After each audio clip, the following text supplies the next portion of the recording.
그것은 바로 우리가 제가 질문하는데 의료 개혁을 해야 하는 그만하시죠. 그 이유다. 그러니까 일방적으로 그만하시죠. 네. 안녕하십니까. 조국혁신당 비례대표 김준영입니다.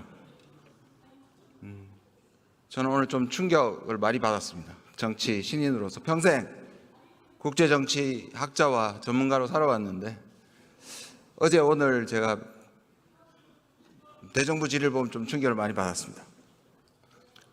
어제 총리께서는 국회의원과 농담 따먹기를 하셨습니다. 그리고 박성재 법무부 장관은 내려가면서 야당 의원 대여섯 명을 지적해서 노려보셨습니다. 오늘 국무위원도 아니신 국방부 차관이 나와서 논쟁을 합니다. 저희가 국회의원이라서 존경을 요청하는 게 아니라고 들었습니다. 국민을 대변하기 때문입니다. 장관께서, 국무총리께서 프레임을 가지고 계신 것 같습니다. 저는 학자로서 정책 질의하겠습니다. 똑같이 선동하지 마시기를 바랍니다. 국민의힘 의원님들 조금 전까지 품격을 얘기하셨습니다. 그죠? 지난번에 정신 나갔다고 얘기해서 제가 발언을 못했습니다. 오늘 망상을 한다고 비난하셨습니다. 아니 망상을 한다고 망상하는데 왜 그러고 했습니다. 품격을 지키십시오.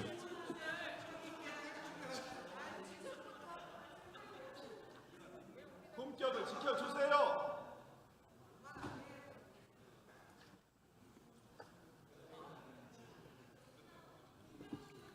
총리님 나와주십시오.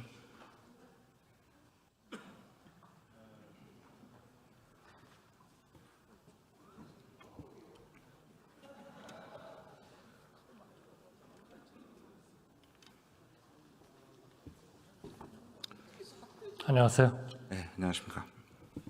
오랜만에 뵙습니다. 네. 장관님 꼭 질문하고 싶은 게 있습니다. 외교와 현안 전에 입법 독재란 말이 가능합니까? 글쎄요. 그런 학술적인 용어가 있는지는 제가 모르겠습니다만 일반적으로 국회는 수기하고 서로의 문제점을 논의하고 법안을 만드는 것이 일상적인 관행이고 또 우리 자유민주주의 체제 하에서 있어야 되는 그러한 그 하나의 보고 싶은 모습 아닌가 싶습니다. 그런 것이 좀 안 되면 그렇게 표현을 하지 않나 싶습니다. 저는 그게 학문적인 용어인지는 모르겠습니다. 네. 권력을 가진 쪽은 지금 집권 여당이죠. 독재는 특정한 개인이나 집단이 모든 권력을 쥐고 이를 마음대로 할 때 독재라고 부릅니다. 입법 독재는 있을 수 없는 일입니다. 번거롭다고 방해한다고 100번 양보해서 그렇다고 해서 독재란 말을 쓴 것은 엄살을 넘어서 왜곡이고 나쁜 정치 프레임이라고 생각합니다. 어떻게 생각하십니까?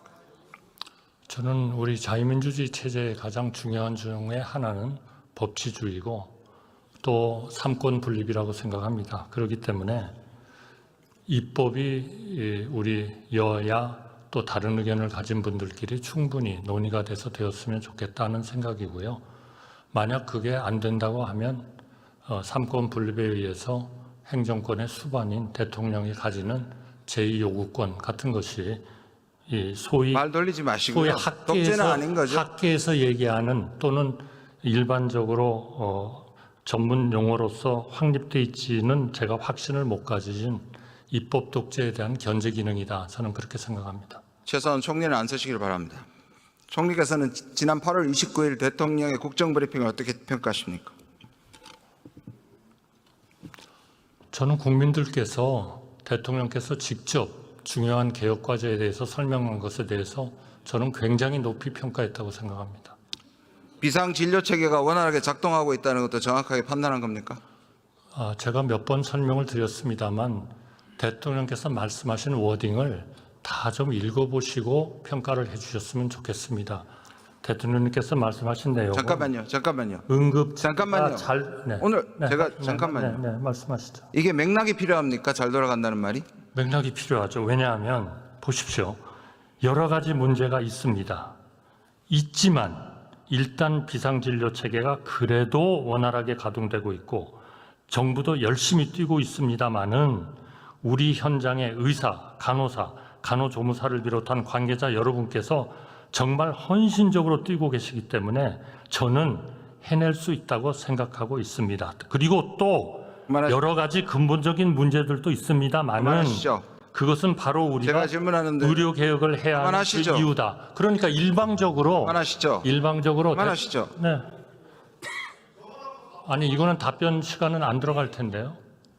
그만하십시오. 다음 질문 하겠습니다. 오늘 오전에는 대통령이 정부만 따르면 정부 안내만 따르면 걱정이 없다고 하셨습니다. 맞습니까? 아니 그러니까요. 걱정이 없다라고만 얘기를 하시면 대통령께서 현실 파악도 못하고 그렇게 말씀을 하신다고 현실 할 파악 거 아니에요? 못하고 있는 것 같습니다. 대통령은 그런 말씀이 아니시잖아요. 여러 가지 문제가 있습니다. 있지만 우리가 최선을 다하면 해낼 수 있다고 생각합니다. 이것하고 문제 없습니다. 이렇게 표현해 버리는 거하고는 하늘과 땅의 차이죠. 왜 그렇게 왜곡을 하시는 겁니까? 대통령께서 평소에 늘 잘하시다가 말을 실수를 하셨으면 그렇게 했는데 지금 총선의 심판을 받으시고 지금 23%이십니다. 그리고 많은 낙선자들에게 이미 국민의 심판을 받은 낙선자들에게 고위직을 제공하고 계시고요. 그러면서 하는 판단이기 때문에 우리가 못 믿겠다는 겁니다. 그리고 아까 말씀드린 것처럼 어제 저는 좀 충격을 받았습니다. 총리께서 어떻게 대정부 질문에 와서 의원이 아무리 그렇게 한다고 하더라도 농담 따먹기를 하십니까? 아니 저는 제가 지금 충격을 받았습니다. 제가 어제 언제 제가 존경하는 우리 박 의원님한테 농담 따먹기를 합니까? 저는 그분을 지금도 경제수석으로서 비서실장으로 모시고 있던 생각을 하고 있습니다. 저는 그렇게 남이 얘기하는 얘기를 그렇게 가볍게 얘기하는 거는 정말 저에 대한 모욕입니다. 네.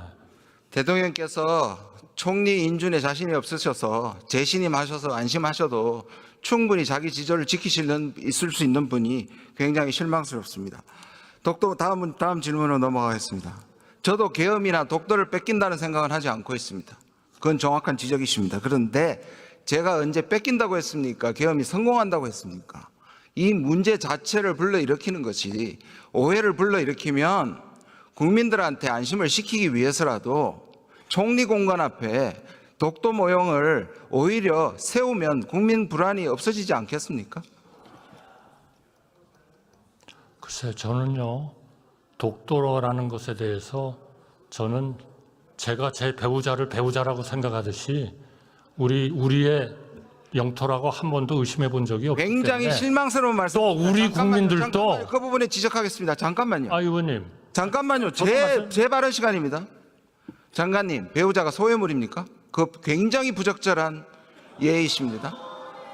아니 그거를 매일 아침에 확인할 필요는 없다는 얘기죠. 매일 아침에 확인할 필요는 없죠. 그런데 지금 일본은 대놓고 자기 영토라고 하고 있기 때문에 그리고 국민이 불안하기 때문에 그거는 한 번쯤 짚고 넘어가야 되는데 아무 얘기도 안 하시잖아요. 의원님 너무 잘하시잖아요. 독도에 대해서 일본이 무슨 행사를 할 때마다 우리 외교부 차관이나 차관이죠 주로 차관이 주일 대사관의 수석 공사를 부르든지 불러가지고 항의하잖아요. 의원님이 더 잘하시잖아요. 항의를 했다고요? 그만 들어가십시오. 외교안보연구원장을 외교- 하시는 외교장관. 의원님이 더 잘하시죠. 외교부 장관 나오십시오. 네, 항의 안 했다는 사실은 잘 알고 있습니다.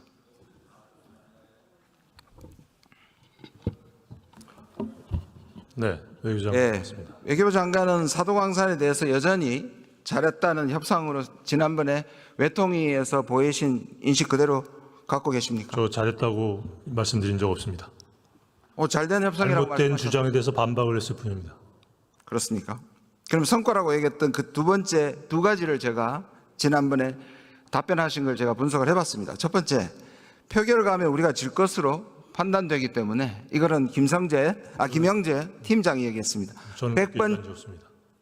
협상을 떳떳하게 했고 표결 가면 한국이 질 게 뻔한데라는 것이 TF팀 협상팀장의 결론입니다. 그렇게 얘기했을 리가 없습니다. 그럴 가능성을 얘기했을 분명히 지금 그거 확인하십시오. 분명히 했습니다. 그 다음에 이거는 장관께서 얘기하신 겁니다. 등재되는 것이 묻히는 것보다 낫기 때문이라고 했습니다.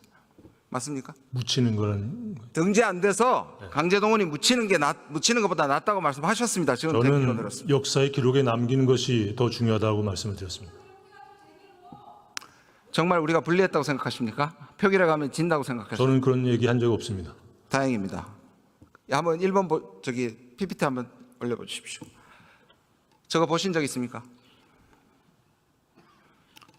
이코머스 보고서인 것 같습니다. 예, 3월 13일 이커머스에서 등재 보류 문서입니다. 네. 보셨습니까? 봤습니다. 자, 그리고 우리가 3월 26일에 유네스코 협력 TF를 만듭니다. 뭔가 이상하지 않으십니까? 왜 이상합니까? 지금 유네스코는 네. 등재 보류는 누구한테 불리한 겁니까? 그냥 가면 등재 일본한테 보류죠. 불리한 거죠? 그렇죠. 네. 그러면 우리가 협상에 유리한 거죠. 그럼요. 그러면 26일 날 해서 네. 갑자기 그 당시에 일본에서도 원래 등재는 불가능하다는 비관론이 팽배했습니다. 그런데 그렇지 갑자기 기류가 왜 바뀌었습니까? 기류가 바뀐 것이 아니라 이것을 계기로 이제 본격적으로 협상을 해야 되겠다는 생각에서 제가 만들려고 했습니다. 그러니까 우리가 이길 수 있는 충분한 가능성이 이미 지기로 작정한 것처럼 보입니다.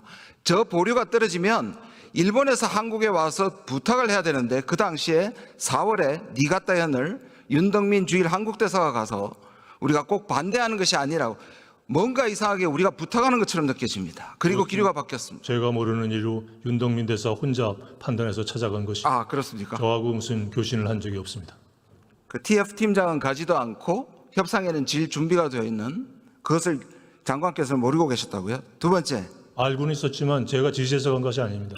두 번째 잘했다고 말씀하시는 게 일본 이전에는 약속이었지만 강제성은 이미 챙겨놨다는 건 말씀을 하셨습니다. 총리께서도 그렇게 말씀하셨고요. 그 여전히 그렇게 생각하십니까? 그렇게 생각합니다. 두 번째 PPT 한번 보여주십시오. 자, 보시면 보잘것없고 제가 직접 가봤습니다. 협상 팀장은 안 갔지만 저는 갔습니다. 지난번에 가장 사람 많은 곳이라고 말씀을 하셨는데 틀렸습니다. 제가 통계로 말씀드렸습니다. 1년에 4,194명입니다. 하루 11.5명입니다. 지금 리모델링 하고 나서도 20명을 넘지 않았습니다. 자, 이래도 이게 성공한 겁니까? 의원님께서 직접 가보시고 이 외에 대안이 없다고 판단하셨다는 말씀으로 제가 전해 들었습니다. 다시 말씀해 주십시오. 지금 아이카와 향토박물관이 그중 나은 대안이라는 판단을 현장에서 하셨다고 제가 들었습니다. 제가요? 그런 그런 적한 적 홍명사 보고를 제가 받았습니다. 없습니다. 분명히 그렇게 말씀하신 걸로 제가 보고 받았습니다. 유인천 문화부 장관은 장소 이전을 고려한다는데 외교부 장관 그럴 생각이 없었습니까? 뭐 그런 얘기 저는 한 적이 없습니다. 그럼 끝난 얘기입니까 이건? 더 이상 우리가 요구할 수 있는 게 없습니까? 협상의 결과입니다. 그러니까 없다는 말씀이죠. 다시 협상을 재개할 수는 없는 상황입니다. 일본이 약속을 지금 지키지 않는 부분도 있을 텐데 더 이상 협상을 하지 않는다고요? 그거는 전시 내용은 계속 개선하겠다는 약속을 했기 때문에 계속 저희들이 축구를 할 것이고요. 점검하고 요구할 건 계속 요구할 겁니다. 사과 요구가 반복적이라고 해서 일본인들이 피로감을 느낀다고 했습니다. 그들의 거듭된 가짜 사과에 우리 국민들은 피눈물이 납니다. PPT 5번 좀 띄워주십시오.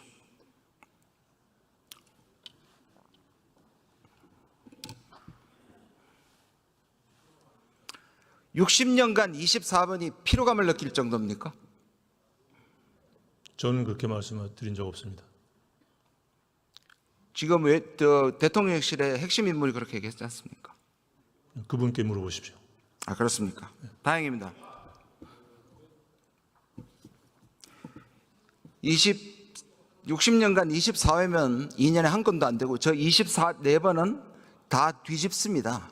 저는 아까부터 계속 국무위원들도 그렇고 여당 의원들도 그렇고 김대중 오부지, 특히 김대중 대통령을 참칭하는 것에 참을 수가 없습니다. 거기에 오부지의 통렬한 사과와 거기에는 한국 국민과 일본 지배의 강제성을 반드시 얘기한 전제하에서 받아들였던 겁니다. 그걸 어떻게 지금 정부가 승계한다고 장관께서도 그렇게 생각하십니까? 그것이 일본 정부의 입장이라는 객관적인 사실을 말씀드린 것으로 이해합니다. 국방부 장관 나와주십시오.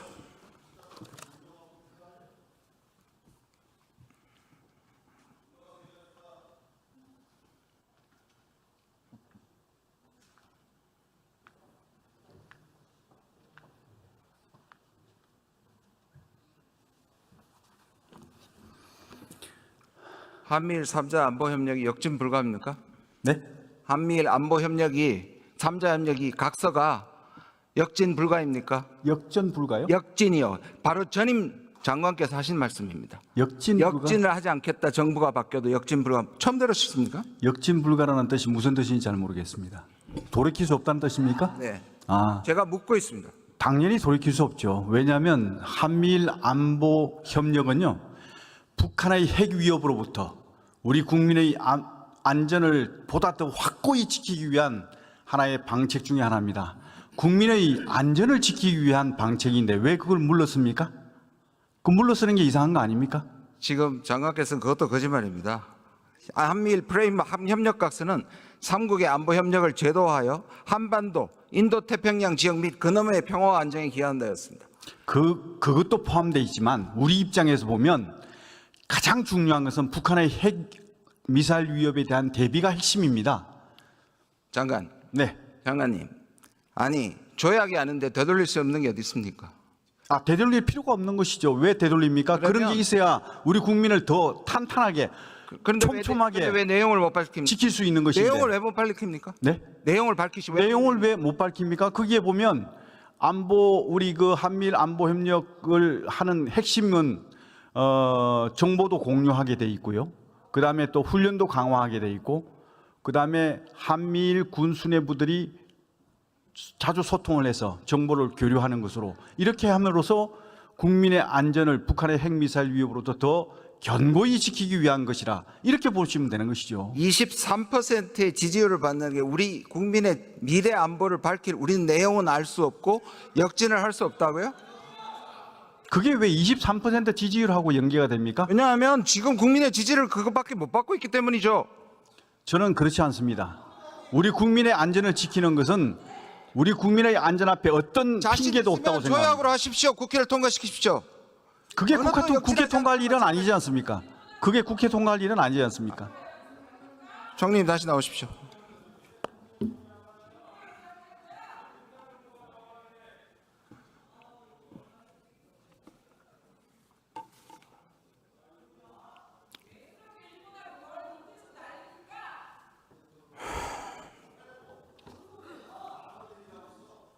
총리님, 저는 뉴라이트 논쟁하고 싶지 않습니다. 저도 뉴라이트의 그 자체 논쟁이 중요하지 않다고 생각합니다. 그런데 일제 35년의 수탈과 지배를 불법적 지배로 보지 않고 근대화에 기여했다는 생각을 가진 사람이 학자가 아니라 공직자에는 부적합하다고 생각하지 않습니까?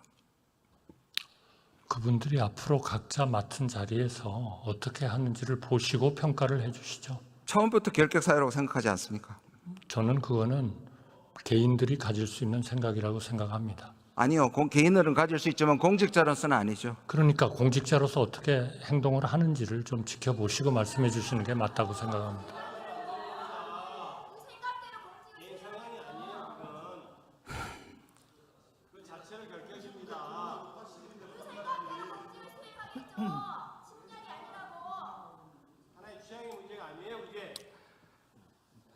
김형석, 김문수 그들이 얘기한 것이 일본 산업유산 거기에 갔을 때 가이드가 얘기한 것과 똑같았습니다. 제가 충격을 받았습니다. 불법 지배를 합법으로 하면 차별이 없어지게 되는 거죠. 일거양득입니다. 이게 일본의 방식입니다. 역사관은 다양할 수 있다고 정진석 비서실장은 얘기하고 지금 총리께서도 그렇게 얘기하고 계십니다. 총리님, 정부가 곧 국가입니까? 글쎄요. 아니죠. 저는 그 문제에 대해서는 큰 의견이 없습니다. 예, 예민한 질문은 굉장히 중요한 질문을 피하시는군요. 들어가셔도 좋습니다.